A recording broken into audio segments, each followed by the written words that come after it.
I fully showed up to this show under the impression that there was going to be a fight. And in a way, there kind of was. Majay jumped off a ladder, Punching Bag performed, the room was super sweaty.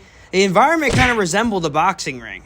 Today we're at an EP release show for a new band called Punching Bag. It's caught a good bit of traction off their first EP and their first single. Enough hype to the point where we even wanted to see what this band was all about. So let's send it down to Sydney on the scene. We're here at Punching Bag. Why do you keep coming away from me? Don't be shy. We're at downtown LA. There's one of them right now. That's the punch, and that's the bag. Not them. They're not punching or bag. They're girls.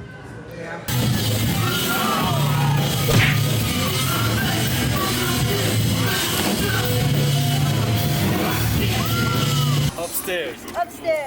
Now downstairs. Downstairs.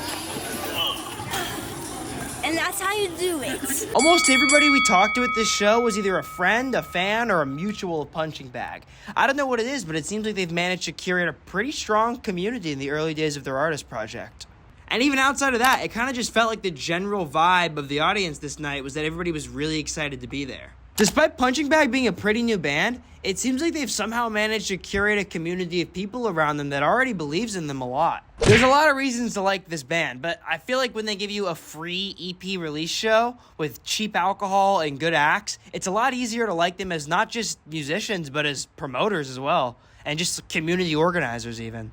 I mean, that's all that a musician can be at the end of the day, right? Is a community organizer. All you're trying to do is get a group of people around you to follow you, to, watch your music and watch your growth. And you can call those fans or friends or whatever. It doesn't really matter. If they're buying a ticket, they're engaging.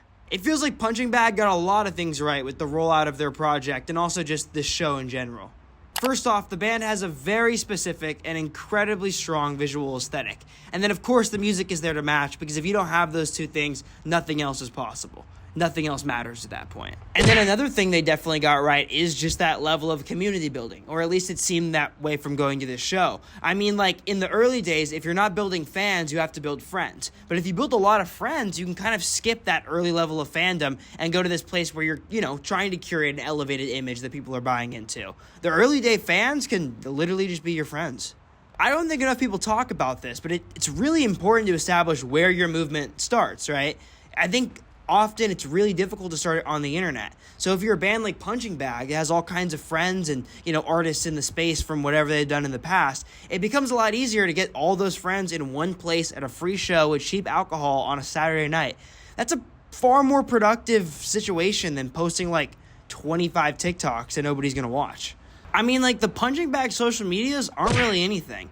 They have like a few hundred followers, but one thing that's pretty apparent is that when you click on their page, it doesn't feel like they're asking you for anything. They're kind of just posting their art and hoping that you like it. And I don't think there's any better way to promote yourself than that. If you already believe in the quality of the visuals and the music and the art that you're making, all you really got to do is get eyes on it. And if you can manage to do that, eventually a tipping point will come. Also, get a manager like Kellen and a label like Empire. Nice. I didn't realize the camera was all the way over there.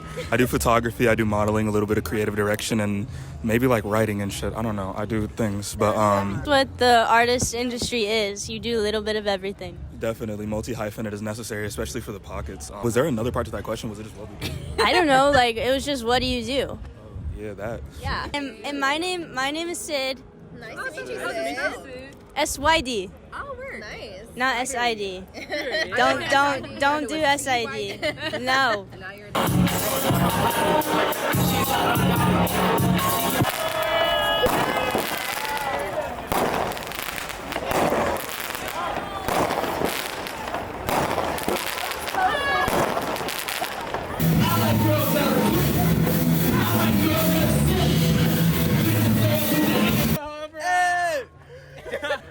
I just performed and opened for Punching Bag. My name's Matthew Doe. How'd you meet Punching Bag? I knew Josiah since high school. We were on the same dance team. But yeah, before Punching Bag was a thing, me, Skylar, and Josiah used to make like music together as well. Punching Bag came into fruition like a years after, and then I was doing my own solo shit. So yeah, Josiah and Skylar were always like like a good dynamic together. Musically, Punching Bag kind of sits in the same pocket as somebody like a Paris, Texas, where they are kind of like a rap rock duo. But I think what sets Punching Bag apart musically is they have like a really, really good knack for writing really interesting and really memorable hooks. I really, really love the way that this band is able to blend things like rock and rap and even some more like West Coast hip hop elements. I will say, though, from the jump, it really feels like what's going to set Punching Bag apart and bring them to the next level is what this band is able to do with their live show. If this is how many people they can get to their first EP release show, I can't wait to see how many people they get to their, like, 5th or 6th album release show. But until then, I'm ATB Dante, and this has been Scene Analysis. Gym rat, better get hard. In a ring and I'm feeling like God. Top up, better jump off. Smack down.